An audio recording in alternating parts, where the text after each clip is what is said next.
je voulais présenter des alternatives à l'add-on Wiggle Bones. Et donc, ça va me permettre de simuler de la physique, de créer des agitations de bones. Ça peut être pour simuler une queue de cheval, des cheveux, une queue, un ventre, etc. Et ces deux alternatives s'appellent SJ Phaser et Bone Dynamics dans sa version gratuite.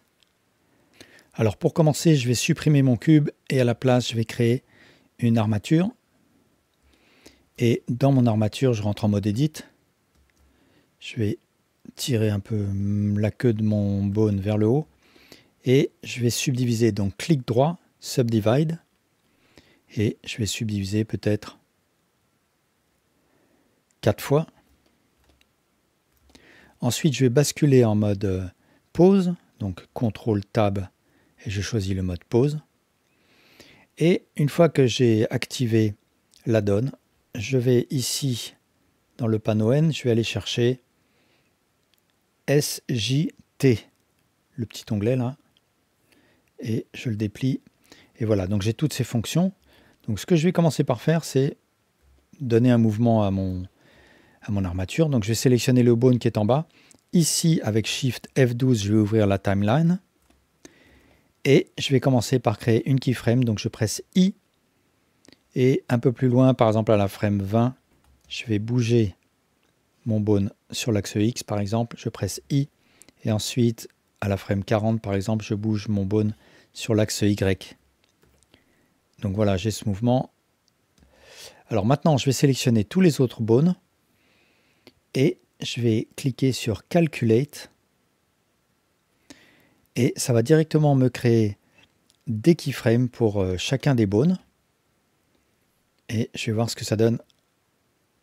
Voilà, donc j'ai un mouvement de flexion là pour tous mes bones. Alors j'ai quelques paramètres ici. Donc si jamais je veux revenir à 0, supprimer toutes les keyframes, tout simplement je peux faire un delete keyframe. Donc ça m'a supprimé les keyframes des bones sélectionnés, du ou des bones sélectionnés. Et là je vais recommencer, je vais un petit peu changer les paramètres. Donc ici, le premier paramètre, ça va être le delay.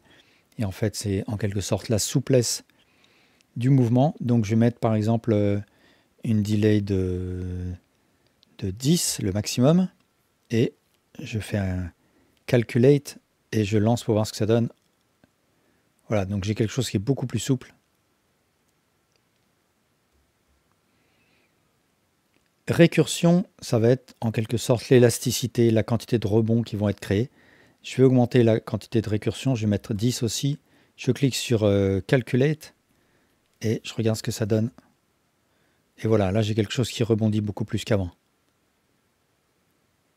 Si pour récursion je choisis 1, je fais Calculate. Voilà, j'ai pas de rebond. Et ici, si je mets Delay 1, je vais avoir quelque chose. Alors il faut que je fasse Calculate. Je vais avoir quelque chose de très rigide. Et la strength, je suppose que c'est la quantité d'effets qu'on souhaite attribuer. Et le threshold, je ne vais pas y toucher. Alors, comment fonctionne cet add-on SJ Phaser? Je pense qu'il attribue à chacun de mes bones une contrainte et il fait automatiquement ensuite un bake action, c'est-à-dire qu'il va transformer les mouvements en keyframe puisque je n'ai même pas accès aux contraintes en question si je sélectionne mes bones. Alors maintenant, je vais utiliser l'add-on Bone Dynamics qui est très proche. Donc je vais supprimer toutes les keyframes d'abord.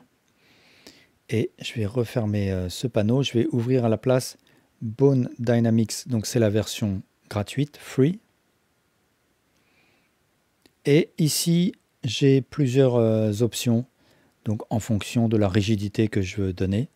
Donc je vais garder la valeur par défaut. Et ici, je fais un Add Bone Dynamics. Et je lance pour voir ce que ça donne. Et voilà ce que ça donne avec le réglage par défaut. Alors ce que je peux voir, c'est que dans ce cas-là, ça ne m'a pas créé de keyframe. Ça m'a créé ici, dans le panneau des contraintes, une contrainte pour chaque bone. Et c'est une contrainte de type Copy Location. Alors si je veux me débarrasser des contraintes et donc faire un bake, transformer mes mouvements en keyframe, eh bien je clique sur Bake Animation. OK. Et là, je peux voir que j'ai plus de contraintes sur aucun des bones. Et par contre, j'ai des keyframes. Et je peux bien sûr supprimer ces keyframes.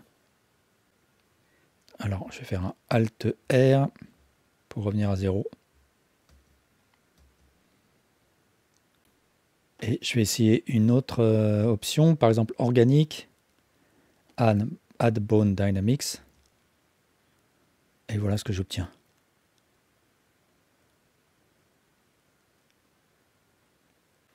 Alors je rappelle au passage que si je veux, je peux faire une segmentation de bone.